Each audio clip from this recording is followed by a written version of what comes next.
Hello everyone, मेरे channel में आप सबका स्वागत है। मेरा नाम है मृणालिनी। चलिए देखते हैं आज की इस रीडिंग में यूनिवर्स से आपको क्या मैसेज मिल रहा है।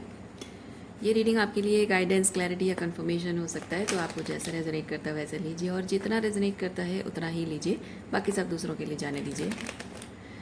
और जबकि ये रीडिंग जेंडर स्पेसिफिक नहीं है, टाइमलेस रीडिंग्स है, तो आपको जब भी रेजोनेट करता है आप एनर्जी को क्लेम कर सकते हैं और रीडिंग का जेंडर स्विच भी कर सकते हैं। इनकेस अगर आपको लग रहा है तो रीडिंग का रोज रिवर्स भी कर सकते हैं। बस ओपन माइंड रखिए कि एनर्जी आपको रेजोनेट हो रही है उतना काफ़ी है। जो आपको सुनने की ज़रूरत है बस समझ लीजिए कि यूनिवर्स ने आप तक पहुंचा दिया।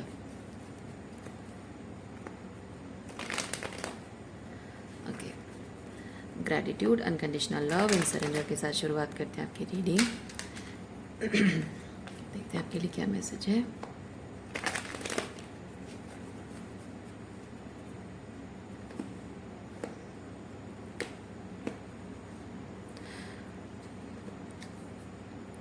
स्किज़ोफ्रेनिया,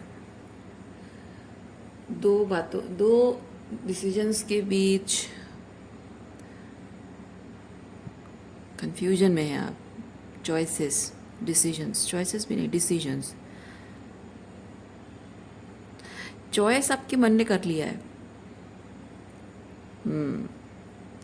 आपके मन ने चूज़ कर लिया है, लेकिन आप प्रॉस एंड कॉन्स सोच रहे हैं, ओवर थिंक कर रहे हैं, ओवर एनालाइज कर रहे हैं कि जो भी चॉइसेस मैंने किया है वो सही तरीके से वर्कआउट होगा, नहीं होगा, क्या होगा, कैसे होगा, अगर ये नहीं हुआ, अगर वो नहीं हुआ, ये आप सोच रहे हैं। पर चॉइस आपने कर लिया। अब आपके मन ने चॉइस कर ली है। सो बेसिकली आप जैसे दो ऑप्शंस हैं और ये ऑप्शन चुनूं या वो ऑप्शन चुनूं नहीं है, लेकिन जो ऑप्शन आप चुन रहे हो, आपका मन जिस ऑप्शन को चुन रहा है उसके लिए लीप ऑफ फेथ लेना, स्टेप अप करना, वो जब नहीं हो रहा है सो ऑब्वियसली एक कंफर्ट जोन जो आपका ऑलरेडी दूसरा ऑप्शन के साथ है, आप वहीं हो। मतलब मैं कहना ये चाह रही हूँ कि अगर आपको ऑप्शन ए और ऑप्शन बी में अगर ऑप्शन बी पसंद है और आप उसके लिए श्योर नहीं है, तो एटलीस्ट आपको ऑप्शन ए छोड़ देना चाहिए। लेकिन आप ऑप्शन ए को भी पकड़ के रखे हुए हो क्योंकि आप ऑलरेडी उसे चुन चुके हो, आपके पास है, या लाइफ की कुछ सिचुएशन है जिसमें कंफर्ट जोन है, और आप option A just because option B के लिए आप रेडी नहीं है तो ऑप्शन ए को आप होल्ड करके रख रहे हैं, जो कि आपको नहीं करना चाहिए। ओके,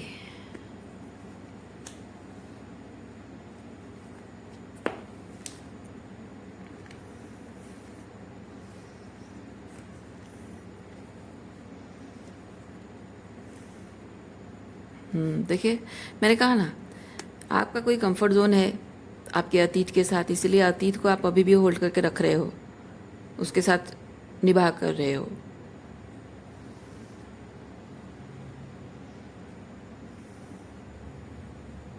लेकिन ये अतीत जो भी है वो वाइब्रेशनल मैच तो है नहीं, और आने वाले जो भी नया है ऑप्शन बी है वो मैनिफेस्ट करोगे, और वो कैसे वर्कआउट होगा नहीं होगा वो सोच रहे हो, तो वो ज़्यादा ज़रूरी नहीं है। वो कैसे वर्कआउट होगा नहीं होगा वो ज़्यादा ज़रूरी नहीं है। ज़रूरी ये है कि जो भी आपने मैनिफेस्ट किया था वो अगर वाइब्रेशनल मैच है नहीं, अलाइनमेंट है नहीं, तो क्या आपका अलाइनमेंट है वो ढूंढना ज़्यादा ज़रूरी है।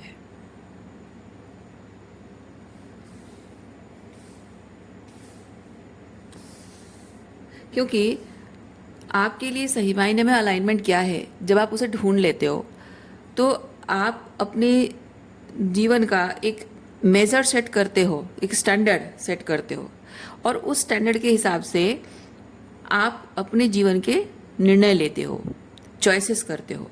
तो जो भी भविष्य में आपके जीवन में आएगा, नई अपॉर्चुनिटी, नए लोग आएंगे, तो आप अकॉर्डिंगली डिसर्न कर पाओगे कि ये आपके हाईएस्ट गुड को सर्व करने वाली एनर्जी है या नहीं है।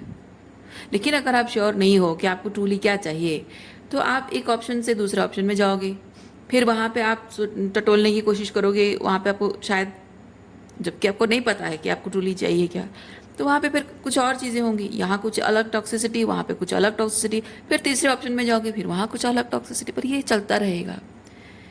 और लोगों का मतलब सिचुएशन अलग हो सकता है, लोग अलग हो जाएंगे, लोगों का बिहेवियर अलग होगा, लेकिन एक चीज़ स्टडी रहेगा, वो है आपका पैटर्न। आपका खुद का अपने आप के साथ जो जुड़ाव, जो रिश्ता है, वो नहीं बदला है, अनहेल्दी है। उसकी वजह से आप जिनसे भी मिलोगे अनहेल्दी, अलग अलग तरीके से अनहेल्दी मैनिफेस्ट करोगे। इसलिए बहुत ज़रूरी है कि आप एक ऑप्शन से दूसरे ऑप्शन में जाने के बारे में ना सोचें, बल्कि अगर आपका पुराना ऑप्शन आपको सर्व नहीं करता उसे छोड़ दो, नए ऑप्शन के बारे में अभी मत सोचो। अभी आपको अपने आप से और बेहतर तरीके से जुड़ना है, ताकि आप जान सको कि आपको ट्रोली चाहिए क्या।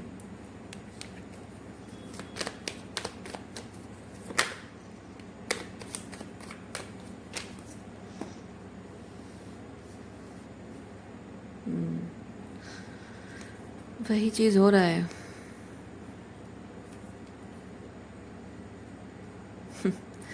ये आपके फादर वुंड्स हैं। फादर के एब्सेंस, फादर की absence, physical absence, emotional absence, responsibility की एब्सेंस, कुछ भी, पिता के किसी भी तरह के जो एफर्ट्स या कमी की वजह से क्या होता है, जीवन के दिशा निर्णय करने का जो तरीका है वो पिता सिखाता है हमको। ठीक है, अपने जीवन को अपने कंट्रोल में रखना, अपने टर्म्स पे अपनी ज़िंदगी को जीना, और ये जानना कि सही मायने में ज़िंदगी जीना क्या है, या ज़िंदगी को किस तरह से जीना है, ये फादर सिखाता है, पिता सिखाता है अपने बच्चों को। और लड़कों का तो पता नहीं, लेकिन लड़कियों का ये होता है कि पिता ही निर्णय ले लेते हैं बेटियों के लिए। इतना मुझे पता है, क्योंकि मैं औरत हूँ तो मुझे पता है। अब जहाँ तक मैं पुरुषों की बात करूँ, अगर मैंने अपने ब्रदर को देखा है, तो my father has been like, उन्होंने हमेशा उसके ईगो को ठेस पहुँचाया है, उसको हमेशा चैलेंज किया है। तो और हमेशा उसको ये जताया है कि वो मुझसे, वो जताते हो ना जताते हो, लेकिन मेरे ब्रदर को हमेशा ये चीज़ लगा है कि पापा दीदी से ज़्यादा प्यार करते हैं। तो माँ तो प्यार करती ही है, ऑब्वियसली माँ अपने छोटे छोटे बच्चों को और स्पेसिफिकली बॉयज़ को ज़्यादा प्यार करती है। लेकिन फादर का ऐसा था कि एक कंपटीशन जैसा उनका बिहेवियर था, मतलब वो बिहेव नहीं करते थे, उनका बिहेवियर एज अ कंपटीशन जैसे उसको लगता था। So he took it as a challenge कि मुझे जो ख़ास जगह दीदी की है पापा की ज़िंदगी में, वो ख़ास जगह मुझे चाहिए। तो वो consistently he was working on himself, और उसने पूरी कोशिश की कि वो फादर के ज़िंदगी में मेरी जगह को रिप्लेस करे। तो मुझे वहाँ से रिप्लेस करने के लिए उसने अपने अंदर के टॉक्सिक मैस्कुलिन एनर्जी का इस्तेमाल किया। ओके, अलग अलग तरीके से, वो चीज़ मैं नहीं बताऊंगी, ज़रूरी ही नहीं। ज़रूरी ये चीज़ एग्जांपल के थ्रू मैं ये चीज़ बता रही हूँ कि पुरुषों को भी ज़रूरत होती है फादर के जेंटल गाइडेंस की। जस्ट बिकॉज मैन है, जस्ट बिकॉज उन्हें टफ रहना चाहिए। टफ कैसे रहोगे आप? अपने अंदर की कोमलता को जब संभालोगे अच्छे से, तब आप बाहर दुनिया में जब काम करने जाओगे तब टफ रह पाओगे। लेकिन जब आप अपने अंदर की कोमलता को संभाल नहीं पा रहे हो, तो आप बाहरी दुनिया में जब जाओगे, आपके इमोशनल जो डिस्टॉर्टेड इमोशंस हैं, आपके जो इमोशनल वुंड्स हैं, वो अलग ही टॉक्सिक टफनेस दिखेगी, और उसका असर पड़ेगा जीवन की हर जगह पड़ेगा, स्पेसिफिकली लव लाइफ में, मैरिड लाइफ में, पत्नी के ऊपर, अपनी बेटियों के ऊपर पड़ता है उसका प्रभाव। तो ये पिता की जिम्मेदारी है, बेटियों के लिए भी और बेटों के लिए भी। ओके, तो आप क्योंकि मेल चाइल्ड के साथ क्या क्या होता है, मैंने जो देखा मैंने आपको बताया। क्यों आप इसलिए बताया क्योंकि आपको ऐसा ना लगे कि मैं सिर्फ फीमेल के बारे में बात कर रही हूँ, क्योंकि मेरे जीवन का जितना अनुभव है मैंने बताया। पुरुषों का मुझे उतना खास पता नहीं, बस इतना पता है कि बहुत ज़्यादा टफ होना, उसको चैलेंज करना, उसकी जैसे कि उसकी वर्थ को, उसके परिवार में, उनके दिल में उसकी जगह को जैसे वो भरने के लिए उसको अब अर्न करने की ज़रूरत है, और कॉन्स्टेंटली वो उस चीज़ को लेकर स्ट्रगल करता रहा है। So I can understand that thing, but ये बात उसे कौन समझाए कि मैं उसका कंपटीशन नहीं हूँ, मैं उसकी जीवन भर की वो भागीदार हूँ जो उसके साथ होकर भी और ना होकर भी भागीदार रहूँगी, सुख दुख की भागीदार रहूँगी, है ना। ये भाई बहन का जो रिश्ता है वो फादर की वजह से ख़राब होता है। तो इस तरह से एक तो दोनों बच्चों की, मतलब मेल चाइल्ड हो या फीमेल चाइल्ड हो, दोनों की परवरिश एक तो गलत हुई कि बाहर दुनिया में जब जाते हो तो बहुत ही वॉल्नरेबल फील करते हो, आपको डर लगता है, एंग्जाइटी होती है, नर्वसनेस फील होता है। क्यों? क्योंकि फादर ने आपको अपने आप को स्टेबल और ग्राउंडेड करना आपको सिखाया नहीं है, आपको आपकी लाइफ को आपके कंट्रोल में सिखाया नहीं, क्योंकि वो आपकी लाइफ की कंट्रोल वो अपने हाथ में लेना चाहते हैं, आपको कंट्रोल करना चाहते हैं। तो वो आपको सिखाएंगे तो सबसे पहले तो आप उनको उनके लिए आप रिबेलियस हो जाओगे ना, फाइट बैक करने लगोगे, वो नहीं चाहते। तो इस तरह के फादर जो होते हैं, कंट्रोलिंग फादर होते हैं, वो डिसिप्लिन के नाम पे बच्चों के साथ ये चीज़ करते हैं। तो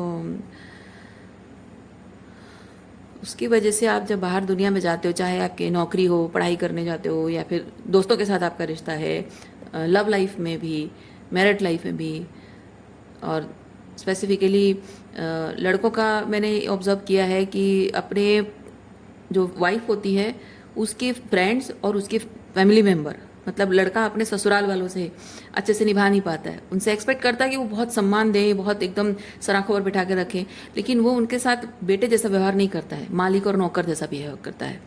क्यों? क्योंकि उसको सिखाया नहीं है। और लड़कियों को भी वही चीज़ प्रॉब्लम होती है कि जब वो नई दुनिया बसा रही है, नया मतलब घर बसा रही है, शादी कर रही है, एक नई दुनिया में एंटर कर रही है, तो अलग अलग टाइप के लोग, क्योंकि फादर का बिहेवियर प्रेडिक्टेबल है, मदर का बिहेवियर प्रेडिक्टेबल है, भाई बहनों का बिहेवियर प्रेडिक्टेबल है, दोस्तों के साथ भी एनी हाउ ज़बरदस्ती थोप दिए गए हैं तो उनके साथ भी रह रहकर प्रेडिक्टेबल बिहेवियर जान गए हैं। लेकिन ससुराल वालों को अब नहीं जानते हैं, सबका बिहेवियर बहुत ही अनप्रेडिक्टेबल है, उनके साथ कैसे डील करना है वो फादर ने सिखाया नहीं है। माँ बेटियों को संस्कार सिखाती है, बेटियों को नारी सुलभता जो है ना, फेमिनाइन एनर्जी, वो सिखाती है, लेकिन अपने अंदर के मैस्कुलिन एनर्जी को भी एक्टिवेट करके रखना चाहिए, अपनी मेंटल सैनिटी के लिए, अपनी प्रोटेक्शन के लिए, अपनी सेल्फ वर्थ के लिए, अपनी मोरल्स एंड वैल्यूज़ के लिए कैसे स्टैंड लेना है, ये फादर की जिम्मेदारी है। तो कैसे अपने लाइट एनर्जी में रहना वो माँ सिखाएगी, अपने डार्क एनर्जी में कैसे रहना फादर सिखाएंगे। क्यों ज़रूरी है? ज़रूरी है क्योंकि आप हमेशा अच्छे बने रहोगे तो सब आप पर चढ़ जाएंगे और गला दबोच लेंगे आपका, है ना। तो आप लोगों के लिए एफर्ट्स भी करोगे, कभी कभी कुछ अपने ससुराल वालों के लिए, अपने पति के लिए कुछ सेक्रीफाइसेस भी करोगे, लेकिन इस चीज़ का भी ध्यान रहेगा कि आपका सम्मान बरकरार है उस परिवार में। जब आपका सम्मान नहीं है, आप चाहे उनको कितना भी प्यार करो, उनके लिए कितने भी एफर्ट्स करो, कोई फ़ायदा नहीं है। और वो सम्मान की रक्षा करना वो पिता सिखाता है, माँ दूसरों को सम्मान करना सिखाती है, पिता अपना सम्मान कैसे बचाना है वो सिखाता है।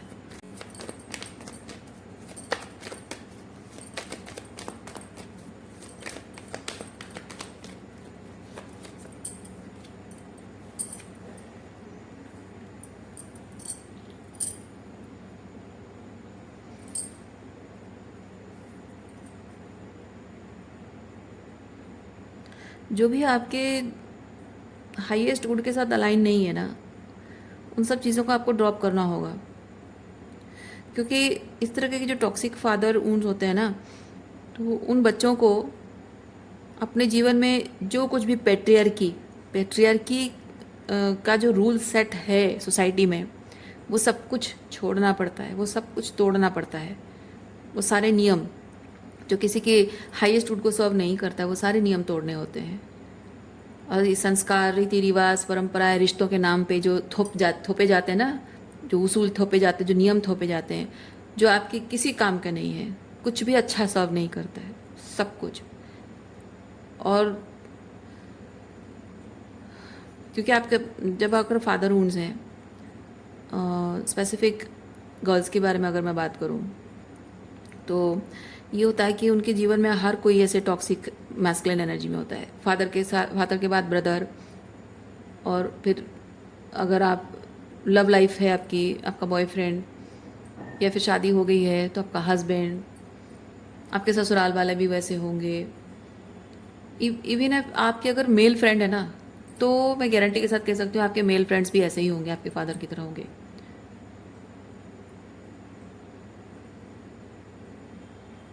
इवन इफ अगर कोई मेल फ्रेंड थोड़ा सा सॉफ्ट साइड भी आपको शो करता है, प्यार से अच्छे से मतलब बिहेव करता है, आपको लगता है कि नहीं मेरे फादर की तरह एकदम टफ नहीं लगता है, या ऐसे रूड तरीके से गुस्से से बात नहीं करता है, अगर आपसे प्यार से भी बात करता है कोई मेल फ्रेंड या आपका बॉयफ्रेंड, तब भी आप देखना जब आप उसको उसके उसके लिए वो ओपननेस, वो वॉल्नरेबिलिटी जब आप शो करोगे, तो आप देखना कि this kind of toxic man show up literally who they are when you show them वॉल्नरेबिलिटी।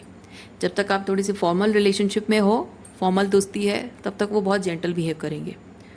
लेकिन जैसे ही आप दिखा उनको आपसे एनर्जी ये पता चलेगी कि आप उनके साथ बहुत ही कैजुअल हो गए हो, लाइक बहुत ही कंफर्टेबल हो गए हो, बस शुरू हो जाएगा उनका टॉक्सिक मैस्कुलिनिटी जो अंदर होगा ना वो दिखाना शुरू कर, क्योंकि आपके फादर भी वैसे ही है।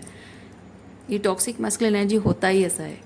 जब तक लड़की, ऑनेस्टली मैं एक चीज़ कह रही हूँ, ये होता है, लड़की जब तक थोड़ी सी डिस्टेंट में है, रीचेबल नहीं है, अनरीचेबल है, थोड़ी बाउंड्रीज है, तो इस तरह के टॉक्सिक मैन बहुत जेंटल बिहेव करते हैं, बहुत प्यार से बिहेव करते हैं। जैसे ही उनको रियलाइज़ हो जाता है, लड़की बाउंड्री ड्रॉप कर देती है और करीब आ जाती है इमोशनली, और उसके बातों से, बिहेवियर से वो एहसास हो जाता है कि ये तो मेरी दीवानी है, ये तो मुझसे प्यार करती है, ये तो मेरी तरफ पूरी कमिटेड है, मैं उसके लिए कुछ करूँ नहीं करूँ फिर भी मुझसे बहुत प्यार करती है, या फिर मेरे प्रति ऑब्सेशन है, मेरे बिना जी नहीं सकती है। जैसे ही लड़कों को एहसास हो जाता है कि शी इज़ टोटली माइन, तब वो अपना इनर डिमॉन्स बाहर निकालते हैं, अपनी टॉक्सिक मैस्कुलिनिटी दिखाते हैं। ये कहीं नहीं जाएगी, ये कहीं नहीं जाएगी, ये मेरी हो गई है, तो अब मैं जैसे चाहूँ उसके साथ कंफर्टेबली रह सकता हूँ। मुझे शो ऑफ करने की, दिखावा करके मुझे जेंटल बनने की ज़रूरत नहीं है। मैं अपने टिपिकल जो डेमोनिक एनर्जी है उसमें मैं रह सकता हूँ। वो तो मुझसे प्यार करती है, वो ऑब्सेस्ड है, दीवानी है मेरी, तो मैं जैसा भी अच्छा बुरा मैं जैसे भी बिहेव करूँ उसको, उससे कोई प्रॉब्लम नहीं है। क्योंकि वो एक आध बार ना कुछ ऐसी हरकतें करते हैं आपको टेस्ट करने के लिए, आपको जैसे जेलस फील कराएंगे और कंपटीशन जैसा फील कराएंगे, आपको कुछ ना कुछ ऐसे चीज़ें करेंगे जिससे कि वो आपको टेस्ट करेंगे कि आप अ, थोड़ा सा अगर रिलेशनशिप को लेकर आप कुछ चैलेंज किया जाए तो आप कैसे बिहेव करोगे। अगर आप लड़ाई झगड़ा करते हो, आर्ग्यूमेंट करते हो, तो आप फिर भी डिस्टेंट रहोगे। लेकिन अगर आप कहते हो कि हाँ ठीक है कोई बात नहीं, तुम जो कहो, तुम तो मेरे गॉड हो और मैं तो तुम्हारी भक्त हूँ, बस बात वहीं ख़त्म, तब सर्टिफिकेट उनको मिल जाता है कि अब वो जैसा चाहे वैसे आपके साथ टॉक्सिक डेविलिश बिहेवियर कर सकते हैं।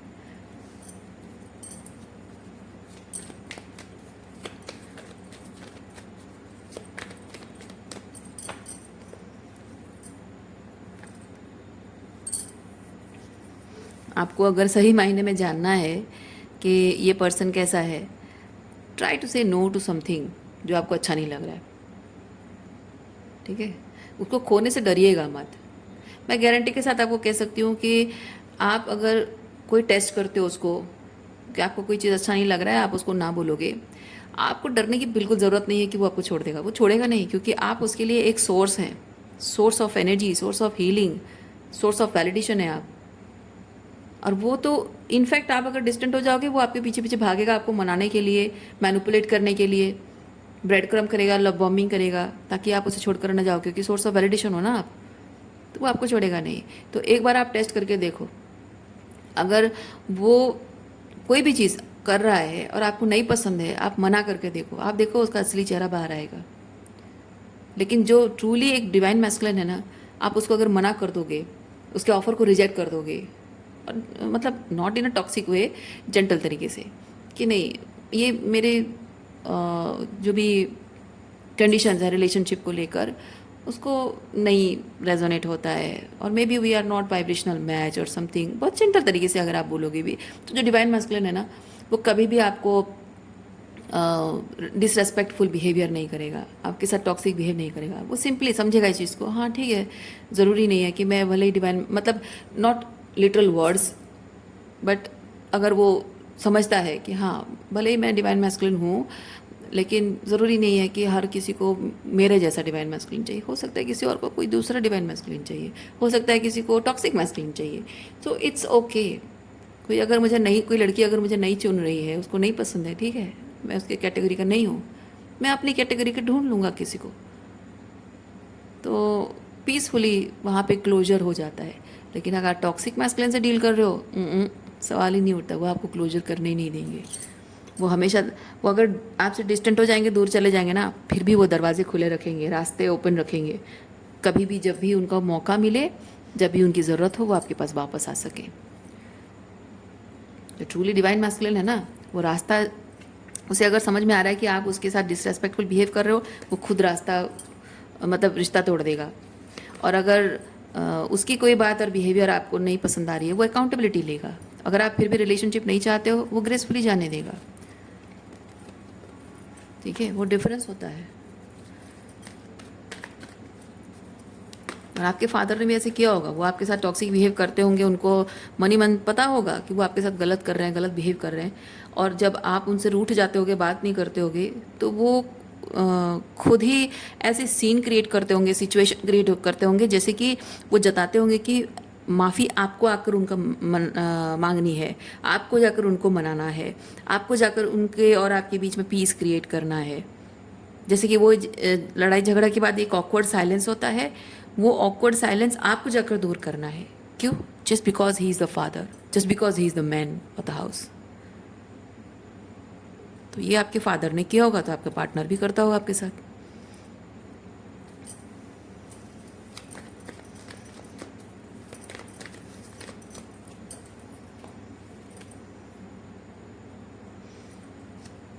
पार्टिसिपेशन कार्ड मुझे वही चीज़ बता रहा है, एक एनर्जी जो आप एंटरटेन करते हो, वैसी एनर्जी के बहुत सारे लोग आपके साथ जुड़ जाते हैं। तो आपने जीवन भर आपके फादर जो टॉक्सिक मैस्कुलिन एनर्जी में है, उनको एंटरटेन किया है, इसीलिए आपके जीवन में शायद जितने भी पुरुष हैं वो सब ऐसी एनर्जी में हैं। तो वो साइकिल आपको ब्रेक करना होगा, ये टावर। और साइकिल ब्रेक करने के लिए आपको ऐसे हर कोई जो ऐसे टॉक्सिक मैस्कुलिन एनर्जी में, हर किसी के साथ आपको रिश्ता तोड़ना होगा। इवन मैं कहूँगी, ऐसी टॉक्सिक मैस्कुलिन एनर्जी में ना आपके जीवन में महिलाएं भी होंगी, आपके फीमेल फ्रेंड्स, आपकी बहन या आपकी बेटी, आपकी मदर, वो भी हो सकती हैं। क्योंकि टॉक्सिक मैस्कुलिनिटी का प्रभाव इतना पावरफुल, इतना सिग्निफिकेंट पावरफुल होता है कि उसके आसपास अगर महिलाएं बड़ी हैं, तो इधर वो रिबेलियस हो जाएंगी आपकी तरह, या फिर उसके पावर को सरेंडर करके उसी की तरह बन जाएंगी, उसकी गुलामी करेंगी। गुलाम कैसे होता है ना, स्लेव कैसे होता है, मालिक जो कहता है वो वही करता रहता है। मालिक चाहे कुछ भी कहे, कितना बड़ा क्राइम करने को भी कहे, वो करता है। वो ये नहीं सोचता है कि क्या मोरली राइट और रॉन्ग है ना। But you are not the slave, इसलिए आप फाइट बैक कर रहे हो, रिबेलियन एनर्जी में आ रहे हो आप, क्योंकि आप खुद एक एम्परर हो, एक हेल्दी मैस्कुलिन। आपके अंदर एक एम्परर है, और आपके फादर भी एक एम्परर है, पर वो एक टॉक्सिक एम्परर है। आप एक हेल्दी मैस्कुलिनिटी का एग्जाम्पल सेट कर सकते हो। पर भाई ना, आप इनसे बचने के लिए भाग रहे उधर, आपको भागना नहीं है, अपना सॉलिड ग्राउंड आपको तैयार करना है, अपना एम्पायर आपको खुद खड़ा करना है।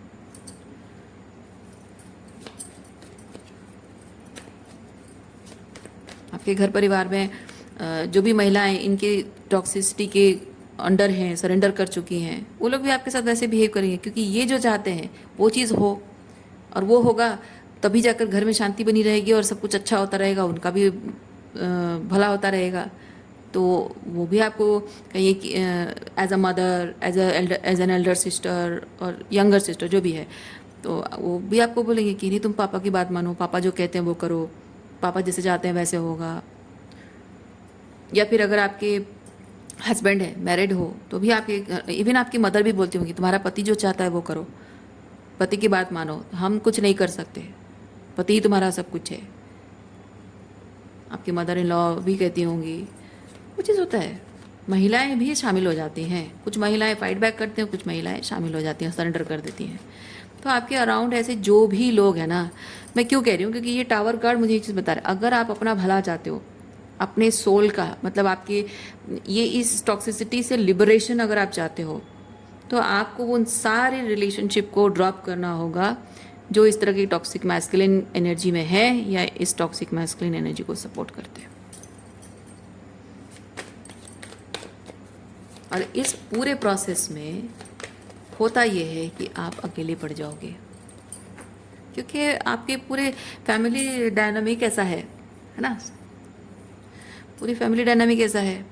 और जो है वो आपके सोशल एनवायरनमेंट में दिख रहा है, क्योंकि आपके खुद के घर में भी है और आपके ससुराल में भी है या आपके फ्रेंड सर्कल में भी है, तो घर और सोसाइटी सब में दिख रहा है।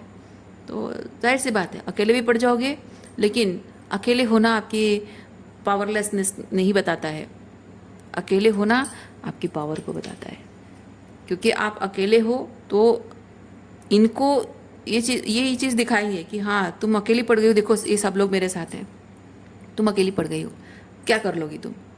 लेकिन आप सोचिए इस चीज़ को थोड़ा अलग एंगल से देखिए कि ये जो टॉक्सिक मैस्कुलिन पावर, इतना पावर एग्जूट कर रखा है कि कोई उसके खिलाफ जाने की हिम्मत नहीं कर रहा है, और उसी के खिलाफ भले ही बहुत छोटे आकार में हो, लेकिन ये छोटा सा पौधा भले ही है लेकिन उसके खिलाफ खड़ा है। क्या इतना काफ़ी नहीं है ये जताने के लिए, जानने के लिए, महसूस करने के लिए कि इसके खिलाफ कोई खड़ा हो सकता है। और आपके पीछे है कौन, ये पीछे क्या है, लाइट है, आपके पीछे आपका ईश्वर खड़ा है।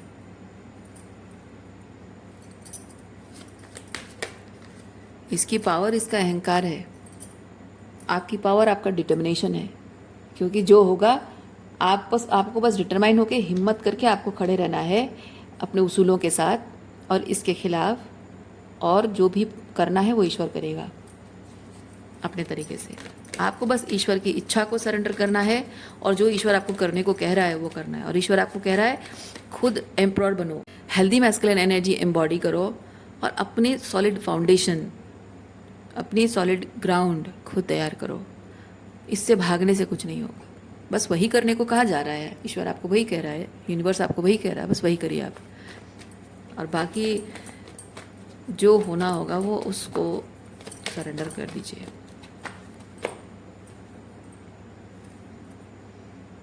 देखिए आपको जो सॉलिड ग्राउंड तैयार करने के लिए अपने लिए कहा जा रहा है, आप बस वही चीज़ करोगे ना, उसी से ही उनके सिस्टम हिल जाएगा। ये ठीक है, मैं कह रही हूँ ना, एक भले ही ये कितना पावरफुल क्यों ना हो, भले ही कितना ही पावरफुल क्यों ना हो, लेकिन एक छोटा सा पौधा, ये जो डेथ से रेजरेक्ट हो रहे हो पावरफुली, ये देखिए ना यहाँ पे, ये इसी में ही एग्जांपल है। ये इतना सॉलिड पत्थर है, ये पत्थर को कोई हाथ से तोड़ नहीं सकता है ना, हैमर भी लगाए तो उसके लिए बहुत ताकत लगेगा। लेकिन ये कोमल सा छोटा सा पौधा, ये यहाँ से ऐसे करके निकला हुआ है कि ये पत्थरों में क्रैक्स हो गए हैं। वो पावरफुल इंसान आप हैं, ये छोटा पौधा आप हैं। आपके अंदर जो ईश्वर की प्रति भक्ति है, विश्वास है, एम्पथी है, आपके अंदर सच्चाई है, ईमानदारी है, मासूमियत है ना, ये आपकी शक्ति है। और आपके अंदर की ये जो दिव्यता है, उस दिव्यता की वजह से ही आप इस जैसे टॉक्सिक मैस्कुलिन एनर्जी के अहंकार को चकनाचूर कर सकते हो। और वो कैसे होगा, वो ईश्वर के हाथ में छोड़ दीजिए। आपको बस अपने लाइट एनर्जी में रहने की ज़रूरत है। बहुत चमत्कारी रूप से सब कुछ बदलता हुआ देखेंगे आप। अभी शुरुआत हुई है ना, तो अभी नहीं दिखेगा, पर जैसे जैसे आप अपनी इस लाइट एनर्जी में जितना स्ट्रांगली खड़े रहोगे, उतना ही आपको देखने को मिलेगा।